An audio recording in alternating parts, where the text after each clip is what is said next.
흔히 AI를 잘 쓰려면 프롬프팅을 잘해야 한다거나 좋은 질문을 해야 한다고들 하죠. 하지만 저는 그게 반쪽짜리 의미 없는 말이라고 생각합니다. 왜냐면 진짜 시작은 내 문제에 대한 고민이 먼저이기 때문이에요. 내가 정말 해결하고 싶은 문제가 있고 그걸 풀기 위해 AI를 쓰려는 사람이라면 자연스럽게 프롬프팅도 더 치열하게 할 수밖에 없고 더 날카롭고 깊은 질문을 던질 수밖에 없거든요. 옛말에 이런 말이 있잖아요. 구슬이 서말이라도 꿰어야 보배다. AI를 아무리 열심히 익히고 배워도자기 고민을 해결하는데 그 기능을 엮지 못하면 AI는 그저 뿔뿔이 흩어져 굴러다니는 장난감 구슬에 불과해요. 반짝이지만 쓸모있게 모이지 않은 구슬처럼 말이죠. 그러니까 첫걸음은 AI 기술을 익히는 게 아니라 내 안에 있는 질문을 찾는 거예요. 내 삶에서, 내 일에서 정말로 불편한 점이 뭔지, 풀고 싶은 숙제가 뭔지부터 마주하는 거죠. 그 고민이 진짜일 때, 비로소 AI는 내 문제를 풀기 위한 동반자가 될 수 있어요. 기술보다 먼저, 저는 나의 문제부터 시작하자고 말하고 싶습니다. 그런데 여기서 한 걸음 더 들어가 보면 AI는 우리가 만난 다른 도구들과 근본적으로 다르다는 생각이 들었어요. 맥루안이 말했듯 인간이 만든 도구는 대부분 우리 신체나 감각의 확장이었어요. 바퀴는 발의 확장, 옷은 피부의 확장, 전화는 목소리의 확장처럼 말이죠. 많은 사람들이 AI를 인간 지능의 확장이라고 해요. 하지만 저는 AI를 인간 잠재력의 확장이라고 정의하고 싶어요.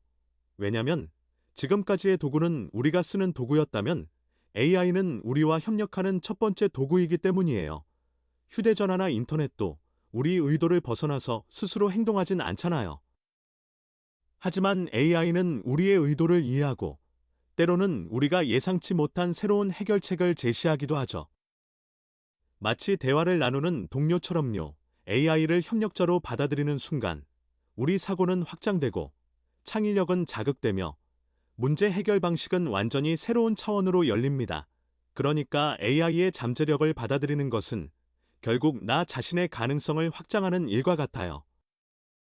저는 이 점이 AI를 단순한 도구보다 훨씬 더 특별하게 만든다고 믿습니다. 그럼 한 가지 질문을 던져볼게요. AI가 우리의 창의력과 사고력을 오히려 떨어뜨리지 않을까 걱정하는 사람들도 있잖아요. 계산기가 나오면서 암산 능력이 줄었다거나 내비게이션이 보편화되면서 길 찾기 능력이 약화된 것처럼 말이에요. 이런 우려는 AI를 단순히 쓰는 도구로만 바라볼 때 나오는 생각이에요.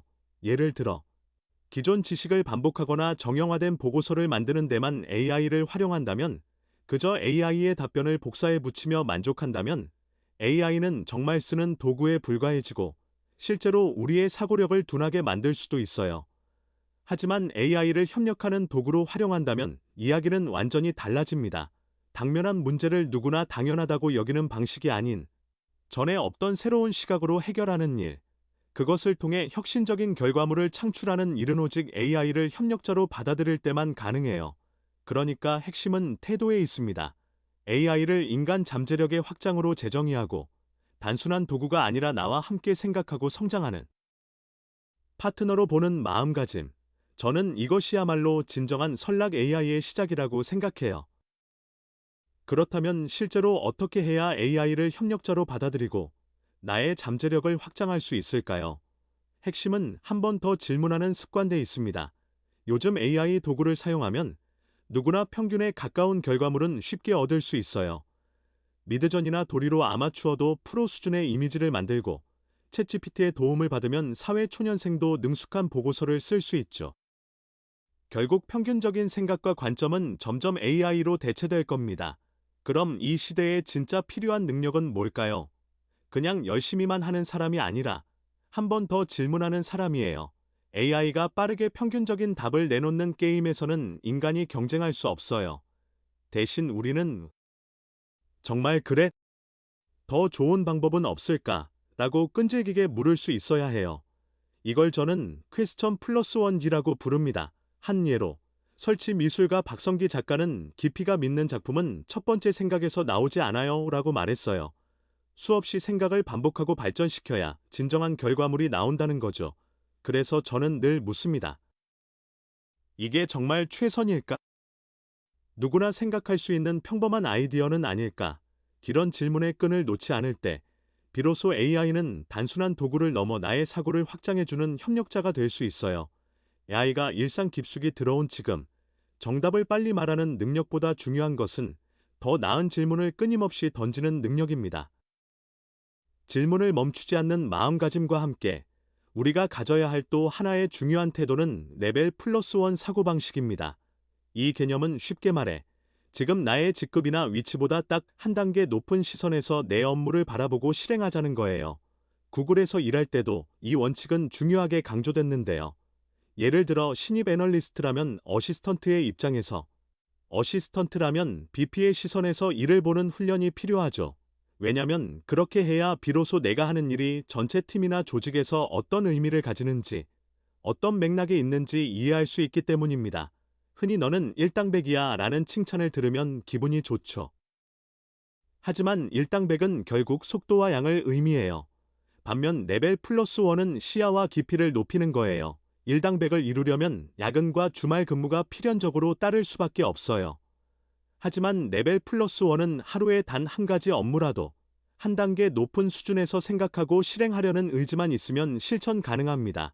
만약 두 사람이 각각 일당백과 레벨 플러스 원으로 2에서 3년을 달린다면 일당백은 엄청난 양의 업무를 해냈을 테지만 레벨 플러스 원을 실천한 사람의 영향력과 성장 속도를 따라잡기 힘들 거예요. AI 시대에도 이 원칙은 더욱 중요해집니다.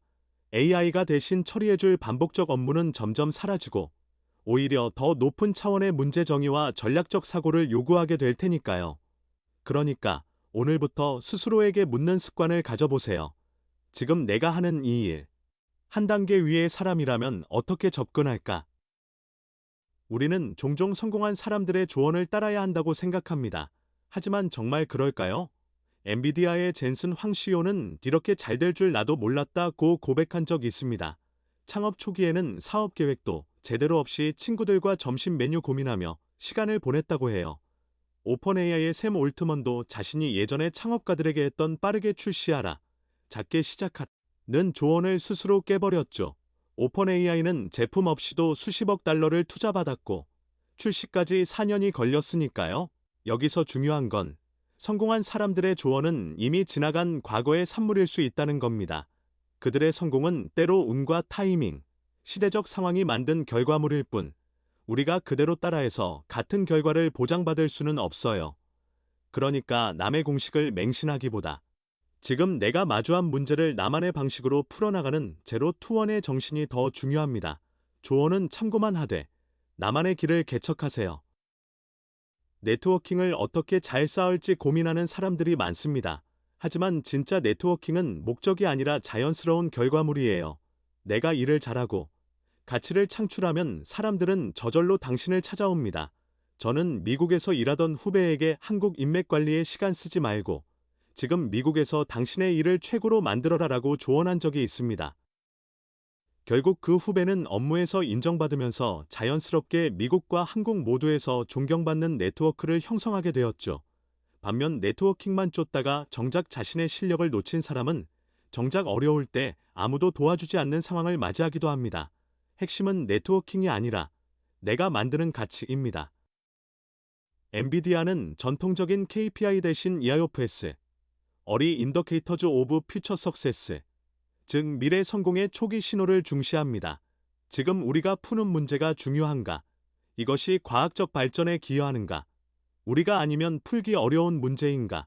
이런 질문들에 집중하는 거죠. 이는 단기적 매출이나 성과보다 지속 가능한 미래 가치를 보는 관점입니다. 구글 면접에서 구글에 입사하면 무엇을 하고 싶나요? 라고 물었을 때 대답하지 못하는 지원자들은 아직 목표보다 결과에 매여 있는 사람들의 가능성이 높아요. 목표는 달성하면 끝나지만 방향은 계속됩니다. 결승선에서 2, 3m 더 나아가는 사람이 진정한 변화를 만듭니다. 로봇 알로아, 아로셋의 예를 들어볼게요. 이 로봇은 가사 일을 학습하는데 사람이 50번 정도 시범을 보여주면 약 90%의 성공률을 보입니다. 이 영상을 본 사람들 반응이 두 가지로 나뉘었어요. 아직도 50번이나 보여줘야 한다니 내가 하는 게 나아. 웨슨 어떻게 하면 50번을 5번으로 줄일 수 있을까? 당신이라면 어떤 반응을 보이실 것 같나요? 이 작은 태도 차이가 바로 AI와의 협업 가능성을 결정합니다. 새로운 기술을 만났을 때 한계를 먼저 보는 사람과 가능성을 먼저 보는 사람, 그 차이는 시간이 갈수록 생산성과 경쟁력의 격차로 나타납니다. AI는 이미 충분히 강력합니다. 이제 중요한 건 우리의 태도입니다. 농장에서 돼지 체중을 측정하는 AI 솔루션 데치팜이 등장했을 때 많은 농장주들은 지금 방식으로도 괜찮다며 회의적이었습니다. 하지만 이를 받아들인 2세대 농장주들은 생산성과 매출을 획기적으로 높일 수 있었죠. 이 이야기는 어떤 분야에서든 동일하게 적용됩니다. 교사, 의사, 예술가, 소상공인, 기재 AI와 무관한 직업은 거의 없습니다. AI는 더 이상 선택이 아니라 필수가 되었고, 망설일 시간은 생각보다 많지 않습니다. 내일이 AI와 관련이 없다고 생각할수록 오히려 더 빨리 AI를 이해하고 협업하는 방법을 찾아야 합니다. AI와 협업하는 것은 이제 우리의 숙명입니다. 그리고 그 협업의 질은 결국 우리가 던지는 질문의 깊이에서 결정되겠죠.